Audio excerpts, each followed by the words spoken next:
Você tem noção do absurdo que está acontecendo no nosso país? Um exemplo disso aí são as buscas lá na casa do Bolsonaro atrás de um cartão de vacina. Você entende o absurdo disso? Eu vou tentar te explicar aqui.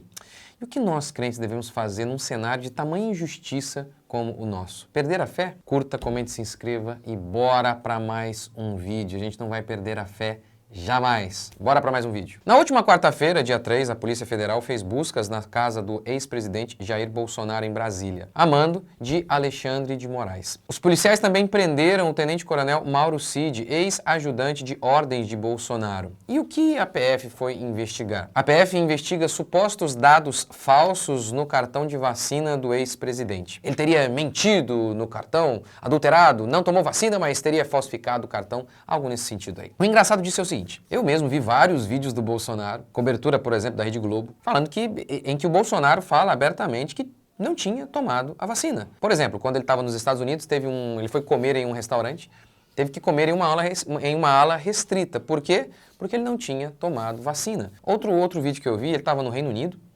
com o primeiro-ministro e ele disse que o primeiro-ministro pergunta para ele se tinha tomado a vacina e o Bolsonaro disse: não tomei ainda e tal. Então, uma coisa engraçada é que sempre chamaram o Bolsonaro de ditador, mas o cara não toma vacina e compra vacina para todo mundo. E ele não toma, mas a esposa toma. E ele disse que falou com ela e a escolha é sua. Então, assim, umas coisas meio estranhas, né? Chamar um cara desse de ditador, meio estranho. Outra coisa, enquanto traficantes são soltos, políticos com mais de 300 mil provas são soltos, um ex-presidente é investigado por conta de um cartão de vacina. Você tem noção da discrepância, da banana comendo o macaco? Da injustiça vindo a galope? Mas a coisa fica mais preta ainda quando você descobre que as buscas são ilegais. O advogado Dr. Felipe Moreno Ramos explica toda essa situação pra gente. Sob o ponto de vista jurídico, não tem nenhum embasamento para acontecer essas buscas aí. Primeiro, ex-presidente da República não possui prerrogativa de foro, ou seja, julgamento de ex-presidente da República é feito em primeira instância, não pelo STF. Segundo, no mandado de busca e apreensão era para prender o cartão de vacinação, mas levaram-se armas, celulares, dinheiro, passaporte. O que tem a ver isso, né, com o cartão de vacinação? O advogado explica, o nome disso é Fishing Expedition. Usar uma cortina de fumaça para tentar pegar outra coisa, o que viola o princípio de presunção de inocência, ou seja, toda a configuração aí a gente tem de perseguição política. Agora, veja essa matéria, que coisa interessante. Como o judiciário ajudou Hitler e Stalin a destruir a oposição política. Gente, o que seria um Estado democrático de direito? Uma boa definição é uma organização política que visa o respeito às leis para que os direitos dos indivíduos não sejam infringidos. Sabe? Ou seja, a gente não fala às vezes de algum lugar lá no meio do mato, isso aqui é uma terra sem lei, ou seja, cada um faz o que quiser, o mais forte é a lei do mais forte. Então, um Estado democrático de direito é para que não exista isso, a lei do mais forte, mas que a justiça impere. E aí, então, os direitos de cada um sejam protegidos. Parece que não é isso que a gente está vivendo. Gente, pensando de maneira espiritual, eu só consigo me lembrar daqueles cenários em que Israel vivia momentos em que o direito era torcido e a injustiça reinava. E qual era a mensagem dos profetas para o povo naquele momento? Sempre a mesma, que o povo se arrependesse. Então, eu não consigo pensar em outra coisa diante de um cenário tão absurdo e catastrófico. A não ser que isso é o juízo de Deus sobre os nossos pecados, que a gente deve se arrepender. Claro, a gente deve fazer o que está ao nosso alcance, naturalmente falando. Às vezes parece tão pouco, mas nunca devemos perder a fé. Enquanto estamos aqui, esta é a nossa terra e devemos fazer o máximo que pudermos. Mas a gente não pode se esquecer de confiar na bondade, na soberania de Deus.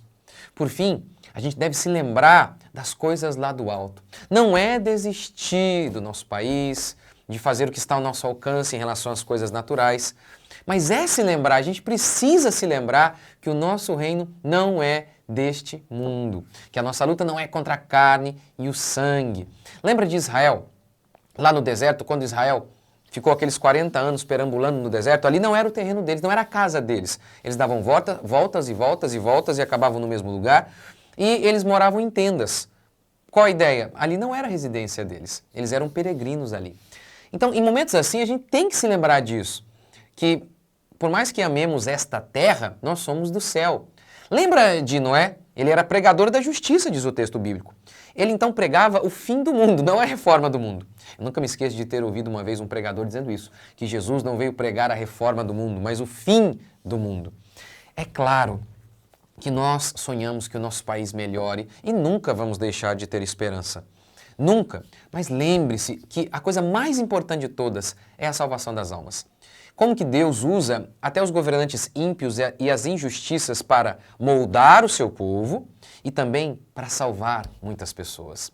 Então, nesse exato momento em que os reinos do mundo estão em ruínas, os homens, alguns ficam desanimados, perdem a esperança. Os crentes não, eles ficam mais firmes ainda e se lembrando, realmente, eu não sou daqui, eu sou do céu. Então, a gente não tem que desistir de lutar por esta terra, de clamar pela melhora. Não, de forma alguma. Mas a gente tem que se lembrar que nós somos eternos.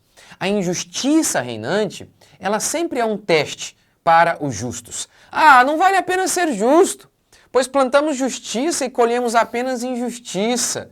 Não, nós fazemos o que é certo, não pelo que colheremos. Fazemos o que é certo porque é certo. Então, não desanime. Façamos o que está ao nosso alcance. Tenhamos sempre esperança e desejo de que a justiça seja estabelecida, que este país melhore, mas a gente tem que se lembrar sempre. Tudo está debaixo do controle de Deus. Devemos sempre crer, confiar, nos arrepender de nossos pecados, usar esses momentos para que a gente se lembre, olha, realmente, eu não posso fincar raízes aqui não, de forma alguma. Olha, em época alguma nós devemos fazer isso, mesmo quando tudo vai bem, porque nós somos celestiais. Mas essas épocas nos ajudam muito mais a nos lembrar que somos celestiais, que o nosso reino, lembra quando Jesus falou, meu reino não é daqui, é celestial. Esses momentos nos ajudam a nos lembrar disso e que a justiça vai ser feita um dia.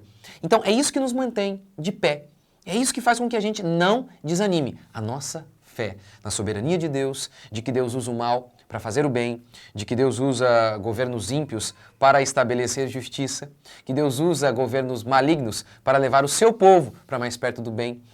Deus usa momentos terríveis para trazer salvação. Confie em Deus, então. Não desanime, façamos o que está ao nosso alcance, mas que a gente não se desanime, confie em Deus porque Ele é soberano e possamos a cada dia vermos nessa situação toda a mão de Deus e que possamos nos arrepender de nossos pecados e buscar mais e mais o nosso Deus.